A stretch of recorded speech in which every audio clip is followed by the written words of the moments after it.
Okay, so it's time now to start breaking this down and deciding just exactly how and what we're going to do with these three projects that we're going to do, so that we can make a fire forming barrel, so that we can test a nutting system, so that we can establish a baseline, so that we can make some cases, so that we can do the tutorial on how to turn cases on the lathe. But the other thing is that the secret backstory is that we're going to show some what I keep calling Gordying, what I keep calling indexing of the barrels. In one of the prior videos that I'm having trouble showing because of the music in the background, I played with barrel nuts and I found something absolutely mind-blowing, startling about barrel nuts. I will try to illustrate that over the next, however I can get these things up. But one of the things I'm going to do with one of these barrels is I'm going to do something that I'm just coining a term, differential threading.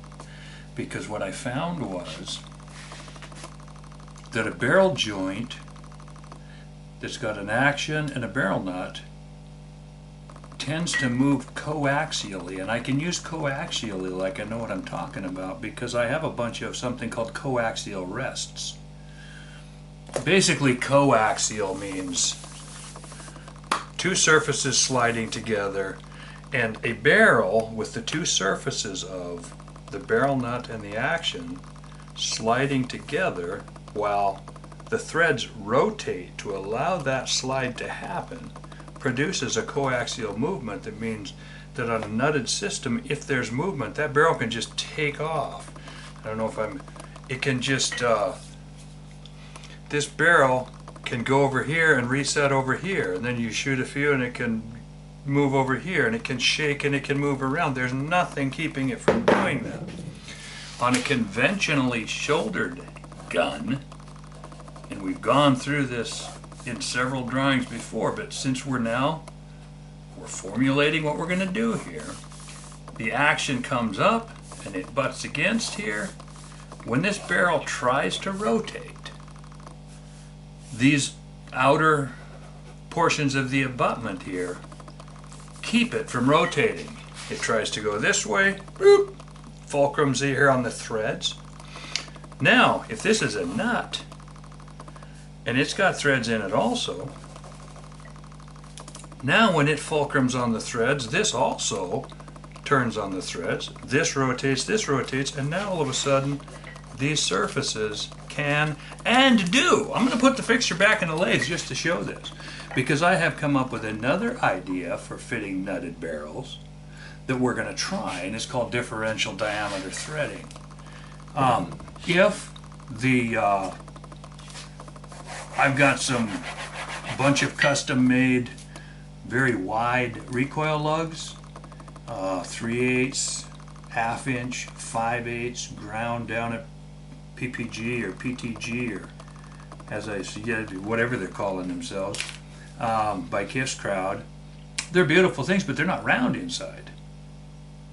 They're not spun out on a lathe. They're cut with some kind of a pantograph cutting setup.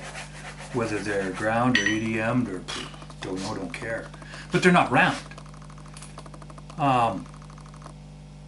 Still, they're close enough to round that I get them onto a shaft. So when I do when I build a rifle that uses a recoil lug, I very carefully fit that recoil lug tightly onto a shaft portion to eliminate this rotation.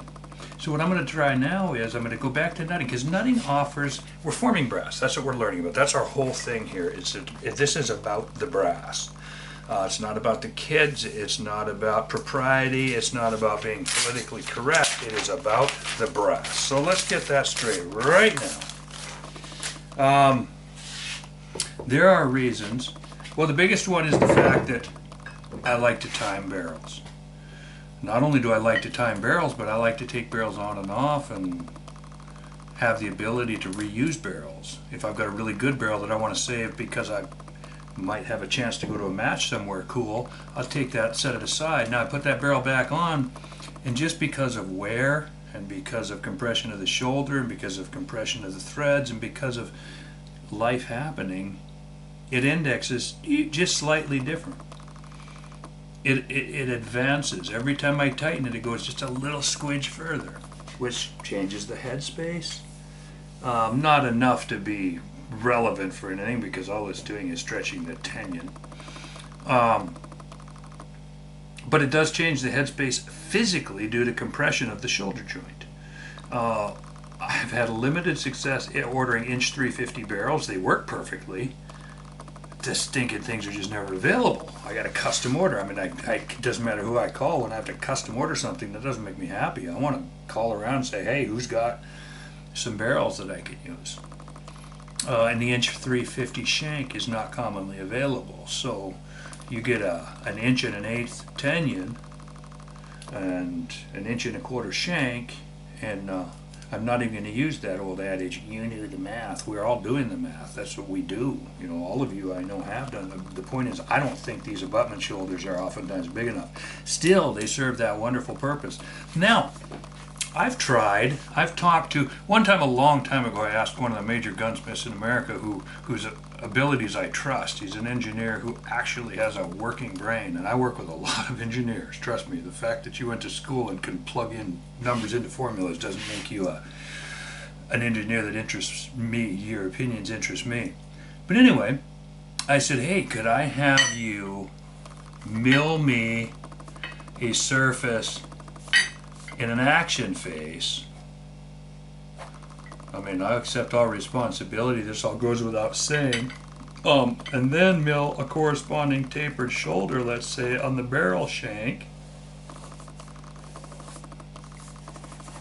And he said, well, yeah, of course I could, but I'm not interested. It doesn't work. It won't help anything. It just makes the rotation worse. It just doesn't. The butting shoulder method of square shoulders is absolutely the most restrained method, period.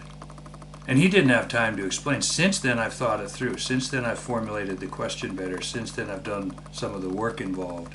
And I understand that, I mean, there's something maybe could be said for doing some kind of a, but then there's so much stupid machining and so much of the fact that clearance is clearance is clearance is clearance is clearance, and if there's any clearance here to keep it from, no, the abutting shoulder system works just fine, thank you very much. So now, how do we affect that with a nut? Because I want the best of both worlds. I want to be able to adjust my headspace a tenth of a thousandth. I want to be able to retime my lettering. I'm anal about my lettering being right on top. I can see things. I look around at, for instance, I time a lot of muzzle brakes. Fishgill style muzzle brakes. Just gone right here behind you. In fact, I'll see if I can get it in the camera. Has a Fishgill muzzle brake in it, on it.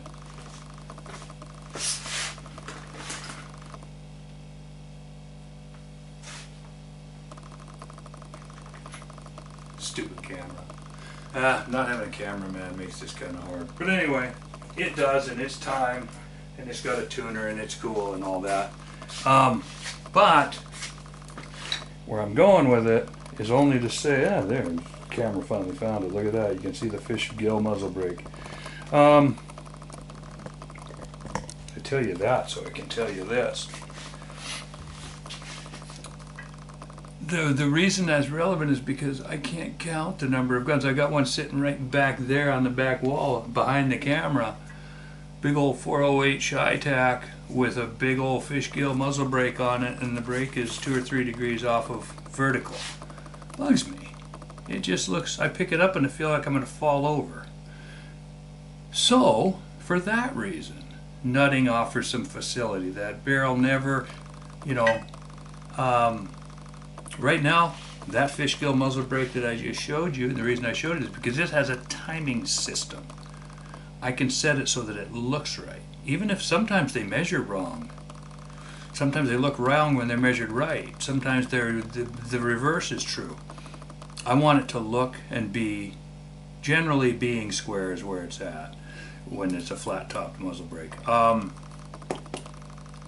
With rifle barrels, it's all about if I put lettering on the top, if it moves over a few degrees. It's also about timing, it's about tuning, it's about trying to be able to reuse loads after you put the barrel back on. Do I have to go back and rework a load just because I changed? So there are reasons why the nutting thing could work. So this is what I'm proposing. This is what I'm working on. This is what we're going to do. This is going to be our next. Now these threads go up. I'm going to exaggerate this just a little. I'm not going to cut threads quite this big.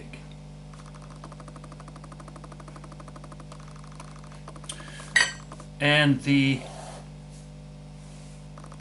recoil lug will sit on these oversized threads. So this thread goes into the action, and then and the only reason I'm stepping this up to fit the recoil lug and then cutting threads in it is so that I can physically thread the nut on and get it back behind here. If I pick a barrel where the shank's fading out, I might just cut this parallel right here, not thread it, run the nut on from the other side. I'm going to play with nutting, but my hope is that if I put the action on this, I will still get that.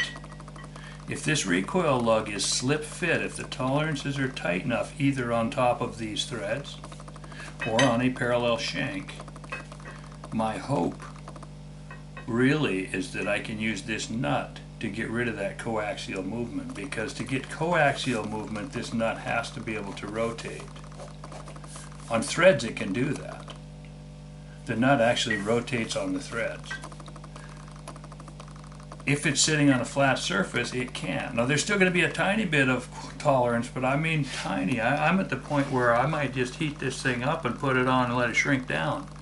Put it on hot, let it shrink down cold, because we have to lock this joint. Whatever we do, we have to lock this joint. So that's what I'm going to do with one of these barrels. And one of them I'm going to probably do one of the 6x47s that way.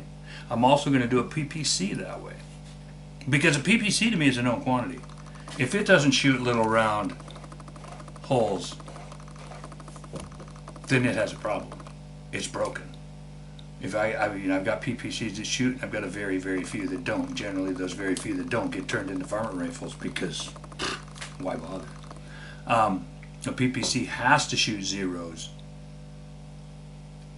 inside or on the home range or under controlled conditions. There's always going to be some goober out there. You bring it to a match, big boy. You think you can shoot zero? I didn't say I could shoot zeros every day, but the gun has to be able to. For the gun to perform well, I don't care if it's 22-mile-an-hour blustery winds and the groups are half-inch. That doesn't matter to me. If the gun's incapable of shooting zeros, number one, this is speculative, but I don't think that a gun that's not tuned perfectly goes through the wind as well. I think it has more wind effect. That's just belief. Doesn't matter. So what I'm trying to say is I'm gonna try this nutting method one last time, two last times, and then we're gonna do. I can't even remember why I was gonna do this other one, but I'm gonna do another one too. And so that's we're gonna change. We're gonna get away from these cases for a while, so we'll have to remember when we get back where we were going, and in the meantime we may never get there. I maybe get distracted along the way, the same way I did making these cases Jackie style. Now we got to go take that mandrel out of the lathe and start all over, and I might go back another way and go, you know what? I intend to go back and revisit Jackie's thing. Not because Jackie can do it and I can't. That really has nothing to do with it, although I like to play that card out as much as I can. No, it is specifically because there's reasons it could work. And as much as I've enjoyed making cases through the years, I'm about done. I don't mind having a better way to go boop, boop, boop, boop, boop, and have some more good cases. So that's where we plan to go. Hopefully you'll ride along with us, and if you don't, and if we don't, and if we end up somewhere off on a tangent cutting firewood on the side of a hill, so be it. Life is a journey. Let's enjoy that journey.